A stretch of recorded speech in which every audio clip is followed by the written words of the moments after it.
Today's guest is someone who brings clarity to one of the most confusing parts of business, your finances. Zachary Thomas is the founder of Growth Horizons Wealth Management, where he helps entrepreneurs and families take control of their money, plan for the future, and build true wealth. As a fee-only fiduciary and a fractional CFO, Zach works at the intersection of retirement planning, tax strategy, and business growth, making him a powerful ally for anyone in business who's serious about their future. Whether you're struggling with financial structure or ready to take it to scale, this conversation is going to give you the practical takeaways and fresh perspective. Let's dig in.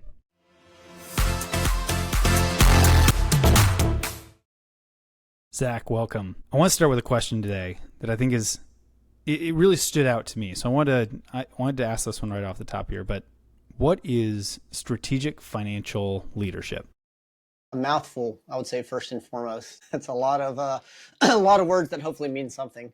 I guess when we work with a lot of our small business owner clients, one of the things that we've noticed a lot is what helps a small business owner be successful in the first stage of their business isn't necessarily the skill set that takes them to that next level.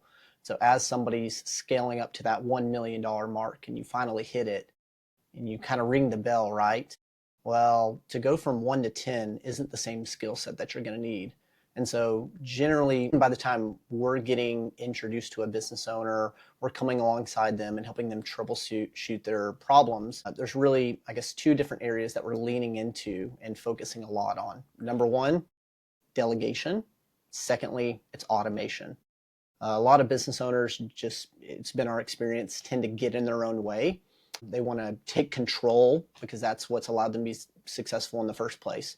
But as they continue to scale and ramp up their organization, it becomes really important that they start to put in key leadership roles, whether that's thinking about building out an organizational chart, or maybe it's thinking about just surrounding yourself with some subject matter experts that you can delegate some of those roles and responsibilities.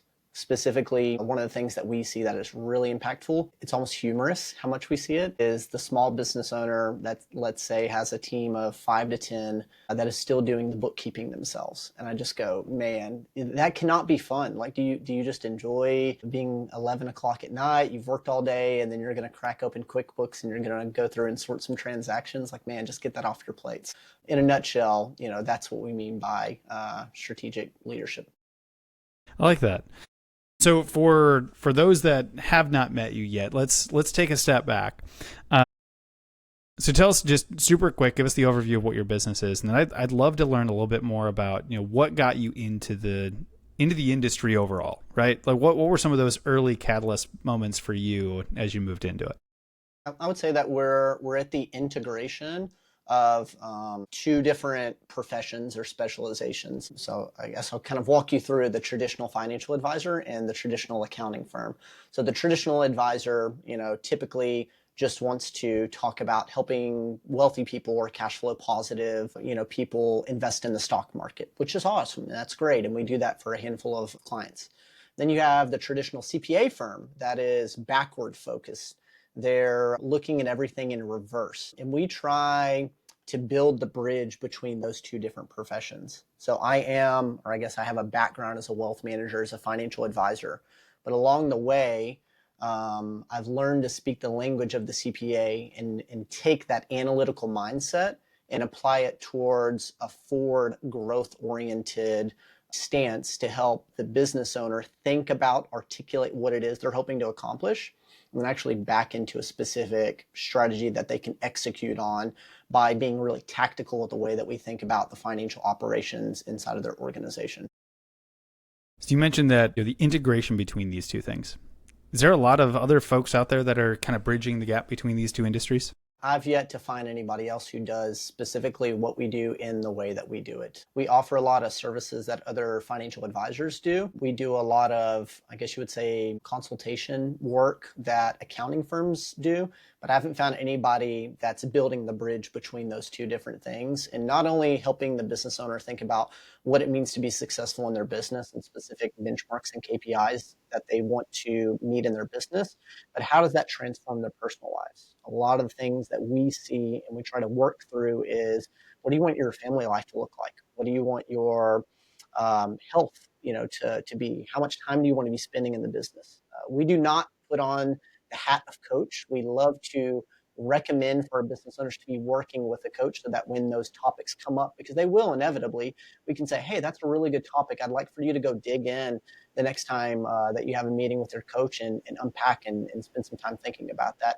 And then we can get back to what we do really, really well, which is articulating what that goal is, where we're striving as a business, and then backing into the specific strategy and executing and doing that with excellence. Why do you think there's such a gap with the fact that this bridge doesn't exist, or that you even haven't come across of a lot of other professionals or businesses that do simply what you do? Mm-hmm. And I would tend to agree. There tends to be a lot of siloed this industry, silo over here for this industry, and there tends to be some missing gaps between a lot of different folks, not just in the financial side, but whether it be the legal side or the operational side. Why do you think that is? As you sit in this kind of core spot on the financial side for businesses and individuals, why do you think that why is there such a need for this bridge between the two?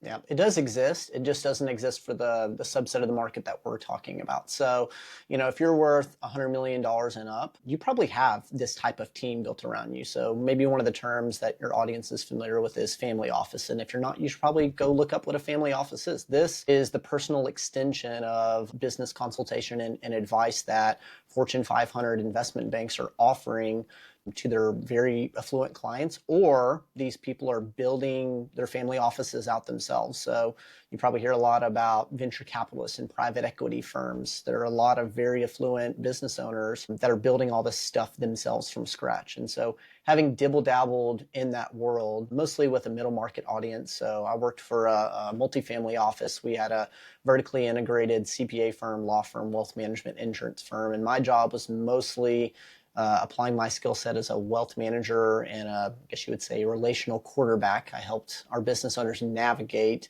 how to intersect with each one of the different professionals that were on staff with the firm that I worked with. We helped them build a vision for what they were hoping to accomplish, and then we backed in tactically with each one of those different disciplines. So it definitely does exist. It just exists at a higher tier of the market. And most people, I guess, who have my skill set or background, that's where the money is, right? So like if you want to be a consultant, what do? You go work for a Big Four. You go work for Deloitte or McKinsey or, one of those big guys. You asked me a little bit about my story, so I'll just, kind of share real quickly. My grandfather was a small business owner. He got into franchising in the late 60s, Kentucky Fried Chicken specifically. He, in his prime, had 7 or 8 restaurants, did extraordinarily well, and he retired at the ripe old age of 45. I can probably hear like some of the envy from some of the people who are listening to this. Man, I wish that would have been me. And he did great. Unfortunately, along the way, he partnered with some bad advisors and he made some bad decisions. And so by the time I came around, what could have had the capacity to be multi-generational wealth was squandered. My grandparents now live on Social Security checks and a few real estate investments. They're doing all right. They don't miss a meal, right? They have a roof over their head, but certainly not the opportunity that it could have been. And so that's a burning passion of mine because I saw it firsthand. I saw what good planning could have done if my grandfather would have had the right types of advisors around them. And so it means a lot more hard work on our end because we're typically starting from a different starting point than somebody who has $100 million. We're trying to get people to think a little bit bigger, with what it is that they want, but it doesn't feel like work for me. It feels like an extension of play. It's fun.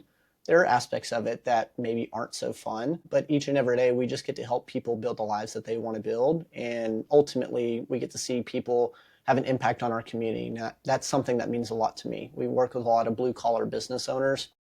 So I can drive down the road and I have a vision 10, 20, 30 years from now, driving my kids down the road and pointing at all the buildings that were built, not from my labor, of course. I sit behind a laptop most of the time, but to have the opportunity to say, I got to play a part in that, that's something that really drives and motivates me. That's amazing. And I think the story really brings home the power behind why you do what you do. But there was a couple of things in there. And you'd mentioned, helping some of these business owners specifically think bigger than they would have otherwise, and building the life that they want to build. How does that look? For many of the audience listening in right now, some of them maybe are really good at this, thinking a little bit bigger and maybe putting some dreams out there and what's my life meant to look like. And there may be some others out there that maybe need some permission to dream a little bit bigger. How do you navigate through that? What does that look like with many of your clients? Yeah, I'll share with you two stories that are on the opposite ends of the spectrum that I think would be helpful. So we have one couple that we work with. It's a family-owned business. Both of the examples that I'm going to share from, they're both general contractors.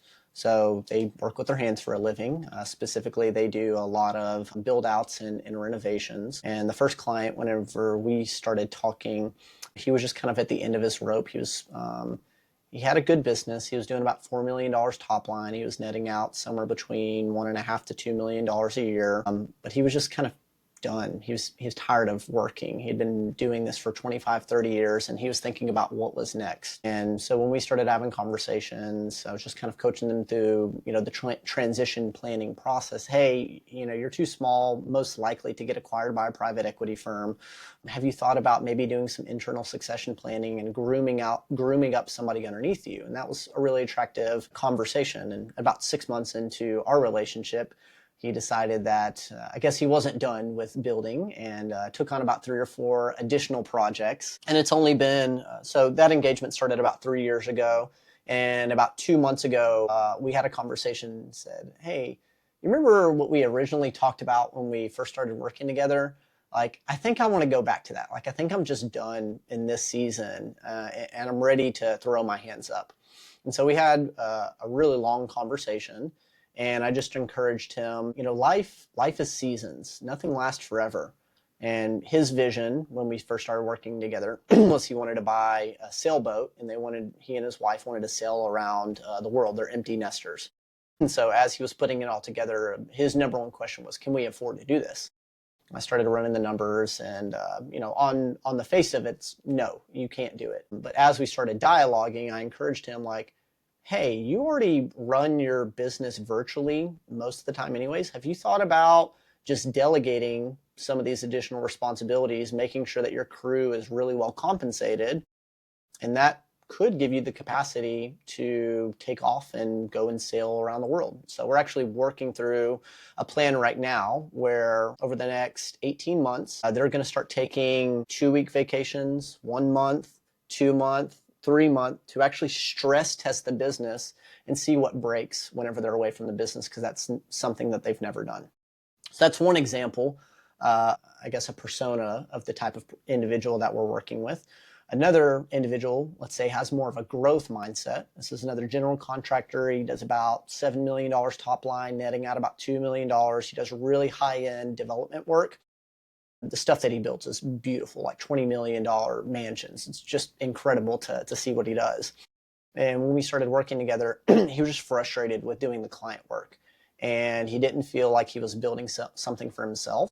He had a cash flow positive business. He had a great crew, treats his employees really, really well, and wants to make sure that they're well compensated. But I asked him the question, hey, have you guys ever thought about doing some development work yourself? And man, his eyes just like lit up instantly. I would love to get to that point, but I just don't think financially that we can like pull it off. And so I said, okay, let's actually put that to some numbers and see if this is something that you could do. And the long story short of it is we ended up figuring out that he needed to do about 50% of what his current capacity was to get to break even and have a little bit of margin. But he could actually take that other 50% and he could reinvest it into doing development work that he owns instead of doing development work for somebody else.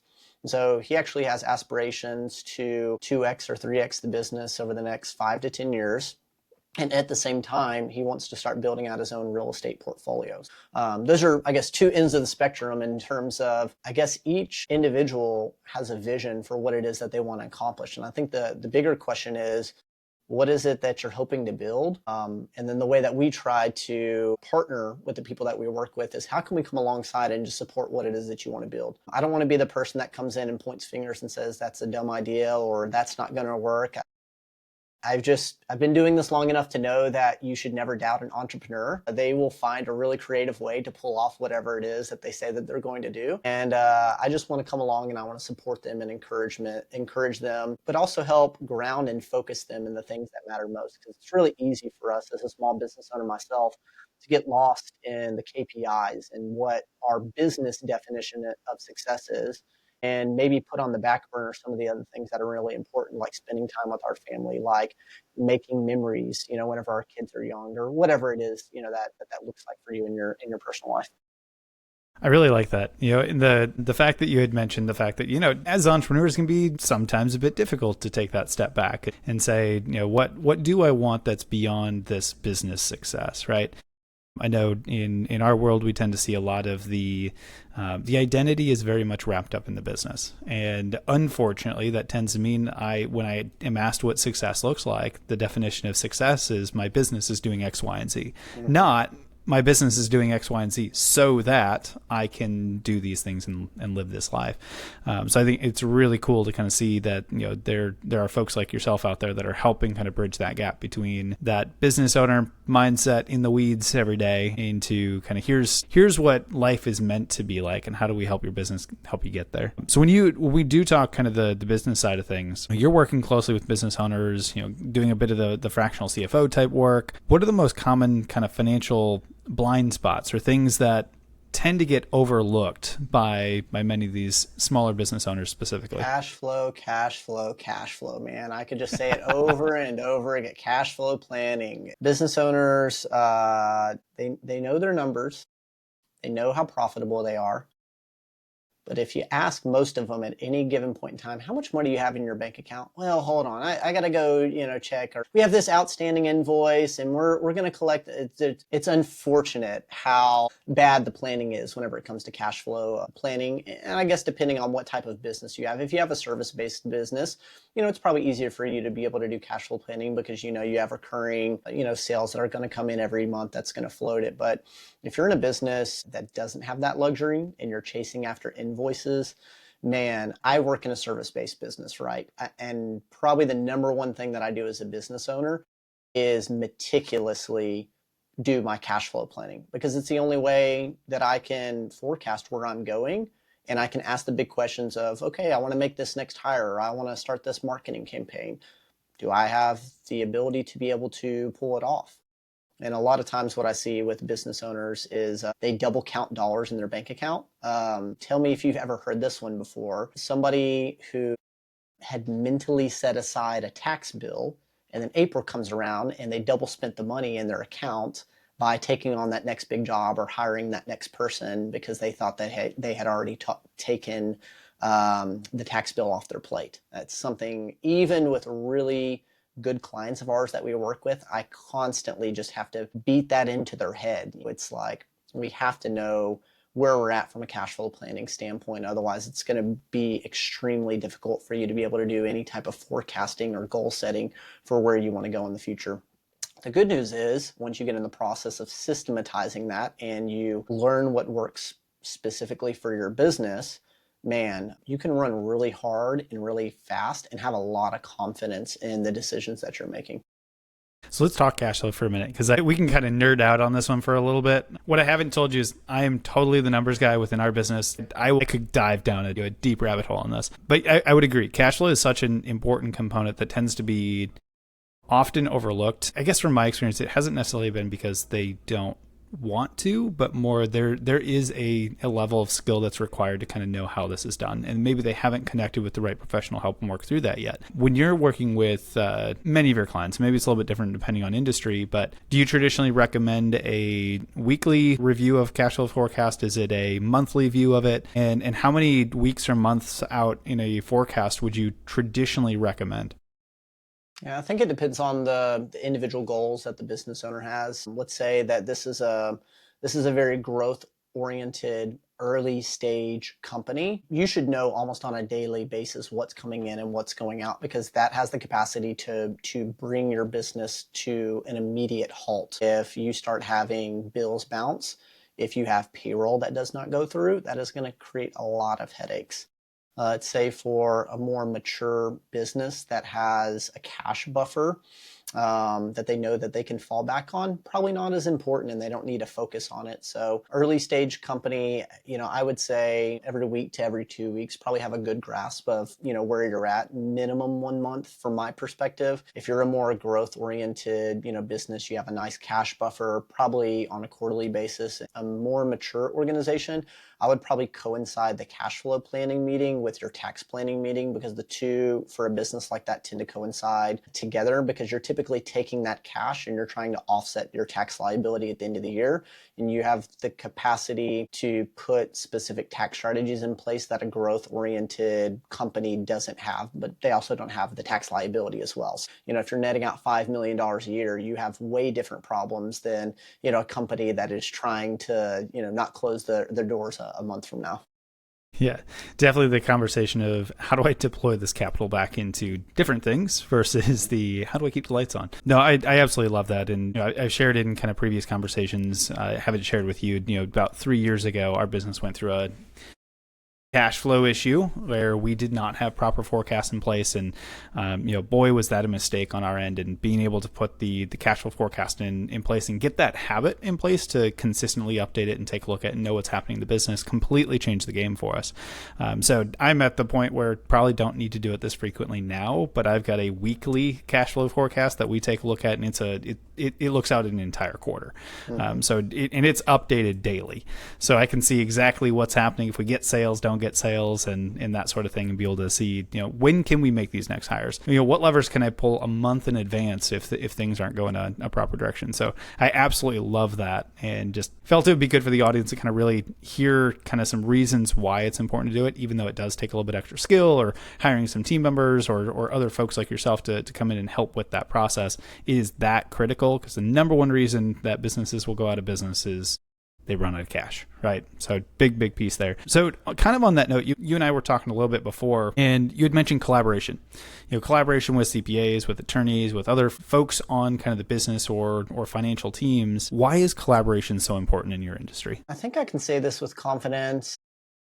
I would ask your audience, after you've been running your business all day long, do you come home and look forward to mowing your own grass?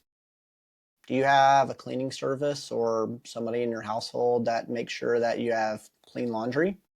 Or is that something that you're doing? I would venture to say that most of the business owners that are probably listening to this have already gone through the process of delegating, of putting in a team around them for things on the personal side of the house. We tend to treat our businesses like our babies, and it's hard to let go of control. Collaboration is important because you just don't know what you don't know. And generally speaking, if somebody has been there and done that, they probably have a lot of experience that you can leverage and lean on, and it allows you to run a lot faster, a lot farther when you're focusing on what you do best. If I had to guess, most of the people listening to this probably are not cash flow spreadsheet nerds like you and I are, right? You probably don't want to do that. I wake up in the morning looking forward to having the opportunity to have that conversation with clients, right? So I guess my pushback is like, why wouldn't you want to get those things off of your plate? Like, what do you do really good in your business? Wouldn't you want to spend more time doing that? I think that's the bigger question. What do you, if you could wave a magic wand and you could just do what you want to do in your business, that's it. Like, you have permission to allow yourself the freedom to build that type of business. But it also means you have to learn how to ask for help, right? And it also means, and I think this is where some of the friction can come from, sometimes we put our trust in people who break or violate that trust. That's really hard to overcome and come back from. And I can share from my own personal experience of having some misfortunes with people that I've partnered with in the past before, or let's say taken on the wrong types of clients. You're going to be so much better off in the long run if you just mentally realize that you're probably going to get burned at some point along the way, and you just have to keep on moving forward. It's a numbers game. We're all numbers people, right? It's the same thing with sales. You know that you're going to get a certain amount of no's before you get a certain amount of yeses.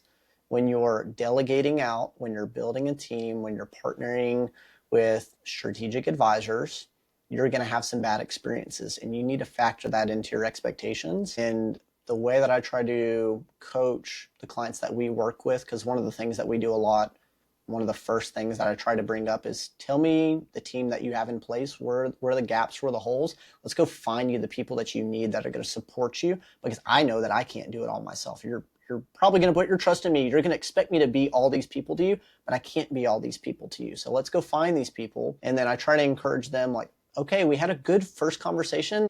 Maybe let's not move the entire bank account balance over to Mr. Banker just because he told you that you're the prettiest girl at the prom.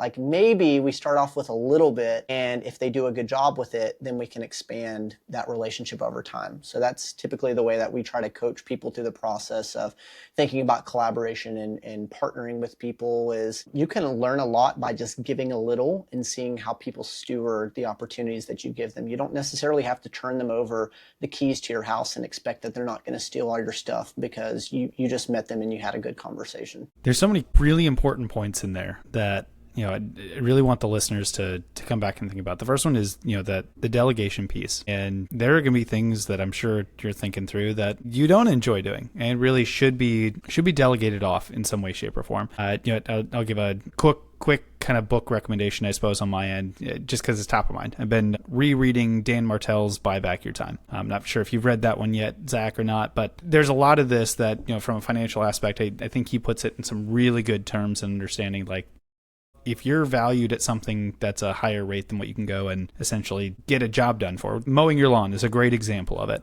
then you have an obligation to yourself and to your team and to everyone else around you to essentially get that off your plate so that you can go fill it with higher value tasks or start to essentially buy back some of the time. So I think it's a really important piece. But as you look at these things, it's important to think about, how do you do this in a way that doesn't overwhelm your clients? And I'm curious on that for you. Before we kind of move into some additional questions in this conversation, when you start working with a new client, they come to you, starting to kind of look at how do I work with someone I haven't worked with before? How do you ease them into the relationship without totally overwhelming them?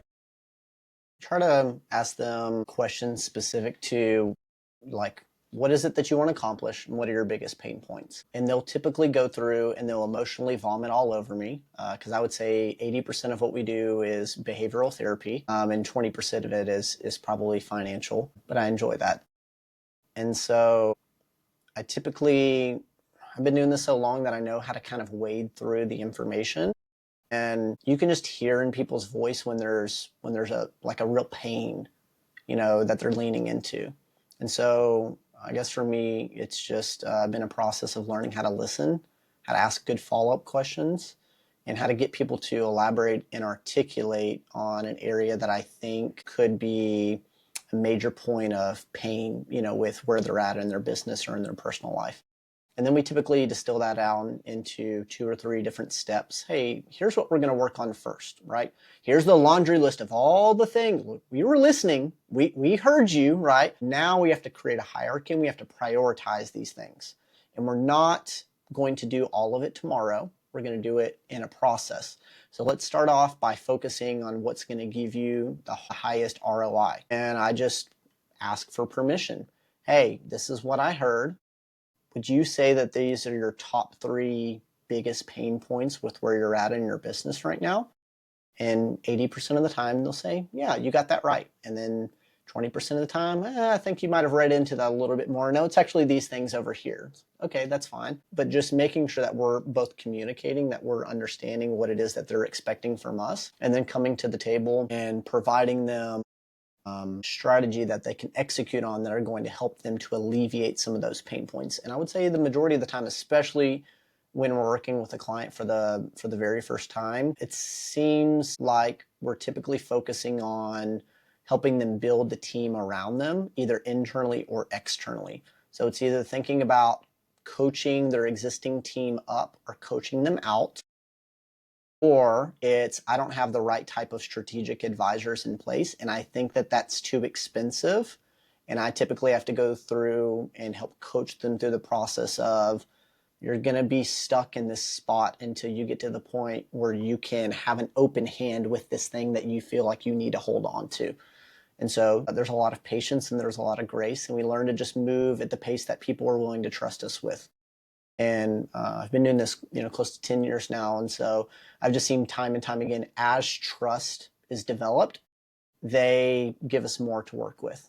And so that's where it's generally about 3 to 6 months into the engagement where I feel like we're starting to hit our stride, and I'm starting to get a lot of positive feedback. And I can see the client is trusting us with more and more. And then they start coming back to us and saying, like, hey, I've got this other thing, and I didn't share it with you whenever we did the initial discovery, but now I'd really like your opinion and your feedback on this other thing that I have going on. That's one of the most special parts about what we do, is having the ability to build that level of trust and having the opportunity to be able to speak into people's lives in a meaningful way that really impacts the stakeholders, the employees, the end client, being able to take a step back 12 months after we've been in an engagement and go, wow, would they have been able to finish that project if we didn't come alongside and help give them the confidence to do? I don't know, but I like to think that we did have an impact, a positive impact. I love that.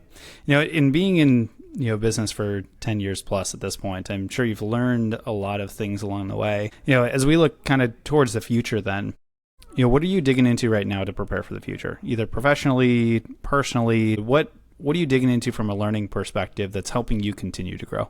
Sure. Two sides of the spectrum. I'll start off with the easy one, and then I'll back into the harder one. The easier one for me is I'm currently working on my certified financial planner designation. It's something that's been on my list for 10 years since I decided this is what I wanted to do. I've had all the educational requirements for 4 years, and running a business and having a family and young children, it's just one of those things that's important, but maybe not urgent. And so I'm finally in a season where I have the capacity. I'll be sitting for that exam in a couple of weeks from now. So hopefully by the time a lot of people are listening to this, I'll have the marks behind my name. So you can go look me up on LinkedIn and see if I got a thumbs up or a thumbs down. I've done a lot of, I guess you would say, professional development ever since I was like a teenager. So that kind of stuff comes easy to me. What I would say I've gone through a process of relearning a lot of things about myself is probably before 2 or 3 years ago. I thought that fiction and myth was just something for like little kids. And I started off reading Donald Miller's Build Your Story Brand. I'm sure it's a book that you're familiar with. Yep. And I was reading through some Joseph Campbell at the time, who was an English literature professor, who actually identified the stages in every mythological story. So he was a savant whenever it comes to ancient mythological stories. And he broke it down into a multi-sequence step. And this is what actually most books, most movies, most TV series use to be able to design their shows. It's not an algorithm per se, but it's a pretty good multi-step, process. It was made most famous by George Lucas. It's called the hero's journey. Took the hero's journey and he applied it to Star Wars. So Donald Miller basically just took that whole concept and he put a marketing label on top of it. And so that started me down this entire pathway of just rediscovering my love for fiction and for ancient mythology. And man, I can tell you, I've learned more about myself. I've learned more about how to treat people. I've learned more about how to run my business than any business book I've ever read. And I've read a lot of business books, like 15 years of doing nothing but reading nonfiction, business, and philosophical, books.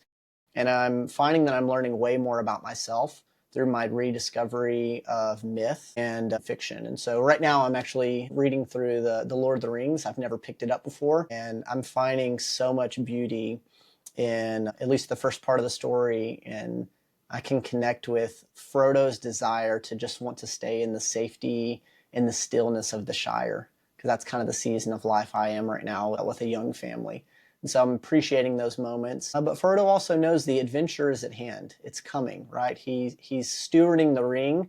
And at a certain point, it's time to leave the Shire behind and it's time to go on that next adventure. And so for me, I'm taking hopefully some of those lessons and I'm learning to integrate it. And it's giving me a different perspective on the way that I interact with people around me, on the way that I run my business. I like to think that I'm a better professional. I'm a better husband. I'm a better father as a result of taking some of those lessons and applying it to my life. So hopefully I give all that context to say, I'm sure a lot of the audience that is listening to this are probably where I was a couple of years ago, like kind of just put the fiction off the back burner. It's okay. Give yourself permission. Go pick up a fun book. You might learn something about yourself in the process.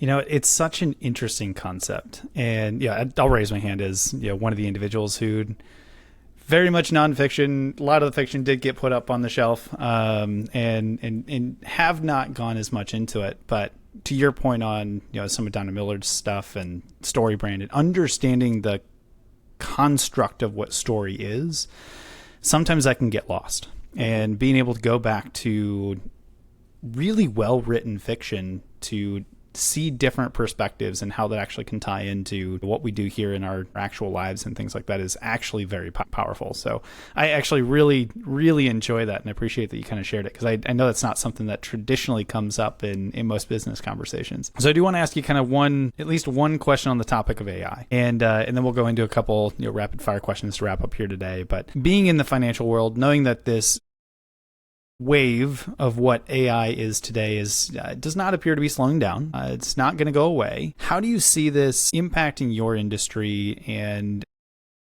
what, if anything, are you doing at this point to kind of prepare for that? Sure. That's a really good question. I guess I would say that I'm typically pro technology, but everything belongs in its proper place. And too much of a good thing can be a bad thing. I first became interested in financial services probably 15, 20 years ago. And at the time, the big story was that robo-advisors were going to displace all of the financial advisors. You can go work with a robo-advisor for 25, 30 basis points. Why do you need to pay a financial advisor 1%? What you would actually learn if you looked at, some of the industry data is there is an explosion in the wealth management space. There's not enough people who are doing what we were doing. Now, I do the fractional CFO work, but I also do the financial advisor work. So I'm kind of talking from the wealth management standpoint right now. There's an explosion.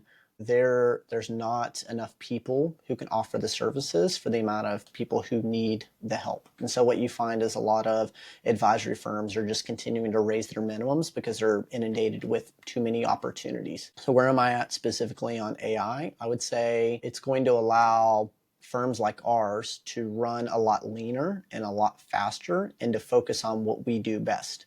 You know what I do not do best? Marketing funnels, task management, record keeping, note taking. You know what does that really efficiently? AI. Over the years have become like a daily ChatGPT user. Some of it is from an administrative standpoint. Some of it is that it can be a good thought partner, and I've kind of trained it to think the way that I've thinked. And that takes some time. So I would say overall, cautiously optimistic on where we go from here. But I think with anything, once you open up Pandora's box, it creates a whole subset of problems that are generally better problems than you had before. If you were to go back to the 1940s and you were to tell somebody about a tractor that worked on a farm, they would probably be terrified that it was going to put them out of work, right? Now you talk to a farmer about a tractor and their biggest problem is, I got to fix this darn thing every so often. It's like, how many people has a tractor replaced on a farm? 40, 100? I don't know what it is, right? I think technology is going to allow us to unlock our highest form of what it means to be human, which is unlocking that creativity domain and hopefully getting people out of the laborious, boring, deadening, life-sucking aspects of work that we really don't enjoy doing in the first place. So that's me being an optimist whenever it comes to AI. I think that that's hopefully the best case use. I think that there's also going to be some tragic missteps along the way with the way that it's being used. One of the things we're really mindful of with our business is there's now technology that allows people to utilize voice recordings specifically to take advantage of elderly people. So now little Grandma Sally is getting a phone call from her granddaughter that she has been kidnapped by the mafia. She needs to wire out $100,000 for them to be released. This is not something I'm making up. It's not prolific yet, but it's getting there. And so we're already having to put in safeguards in place to be able to authenticate and coach our clients, especially our elderly clients, that what they think is real might not be actual, it might not be based in reality. And fortunately, we have not had to actually confront that situation, but we're already building safeguards in place because we know that the implications for AI with fraud, specifically for elderly people, is going to be have a real impact for anybody in the financial services industry. It's a really good point. And I love the positive side and a bit of the potential negative or downsides. And you're right. There's a lot of those risks that are becoming more prevalent. There's always been risk in, call it digital financial space, for the last several decades, but new and different ways can pop up. And that doesn't mean that we can't fight them or put safeguards in place, but it does require a little bit of paying attention and knowing kind of what's new and what's different out there and being able to pay attention to that. So as we wrap up here, Zach, got a couple questions I'd love to ask just to get a couple additional wisdom nuggets out for the audience. But when you think back on your journey so far, what's been the most impactful or most memorable piece of advice that you've received? Slow down. I've had the opportunity to have some incredible mentors, and in my early 20s, I ran really hard, really fast, and thank God that I woke up to the reality that I was on a dangerous trajectory of abandoning all the other important things in my life. And over the course of some bad decisions, of some missteps, I realized that I was putting all of my focus on one important aspect of my life. And so my life looks dramatically different than it did 7 years ago because I had specifically some incredible men that came alongside me and said, hey, Zach, I think you're over prioritizing some of your professional stuff. Maybe you need to make space. Maybe you need to create some margin for some of the other important things in your life, like your family, like your marriage, like your health. Those things are important too. It's a really good piece of advice. I always like to ask for a book recommendation, but I'm going to shift it slightly. And it's going to be, what book do you tend to either gift or recommend the most? So hard because it's so context dependent, and so I'm trying to think from a generalization. I guess I have recently been on such this fiction kick, and I'm around a bunch of type A guys mostly that I've just been trying to encourage people to pick up a piece of fiction. So if I was going to stay in that lane, I've become like a total Dune nerd. That was actually the first fiction book that I picked up in 15 years. Probably the last fiction book that I had picked up was in middle school, which was probably Harry Potter. That was the last one that I remembered. It wasn't until, I don't know, probably 2 years ago that I picked up Dune. And I only picked up Dune because of the things that we talked about, but then I watched the movie and I was like, oh my gosh, like if there's going to be a book that I'm going to pick up and I'm going to read through, it's going to be that. And so I walked away with a better understanding of who I was as a person, of the way that the world works, through going through and slowly, whenever I think about reading, I'm a big podcaster, I'm big on audiobooks. I think there's a huge amount of value in forcing yourself to slow down and physically pick up a book and physically read it, because that's not my typical disposition. I typically want to be the person that multitasks, and it's really hard for me to cultivate a habit of sitting down and actually reading a book. And so that's something that I've had to reintroduce into my life and carve out and create the space for that. So if there was a book in this season of life that I would probably recommend to people, generally speaking, it would be just pick up a piece of fiction. Like, it's okay if it's something you've read before. Maybe you be a little bit adventurous and pick up something you haven't read before. For me, Dune is probably the thing that speaks to me the most.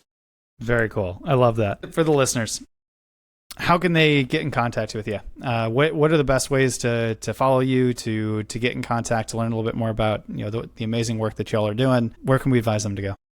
Growth Horizons, as in wealth management, growthhorizonsum.com is where you can find all the information about the services that we offer. I'm also very active on LinkedIn, Facebook in terms of socials, and our website has all of our contact information as well if you want to send me an email, or we also have phone numbers on there for contact information as well. Amazing. I love it. encourage y'all to take a minute, go reach out, say hi, say saw you on the podcast, and drop a comment, something like that on the amazing conversation. So Zach, thank you so much for being here and being willing to share a little bit about you and the amazing lessons you've learned along your business journey. Thanks, Tanner, for having me.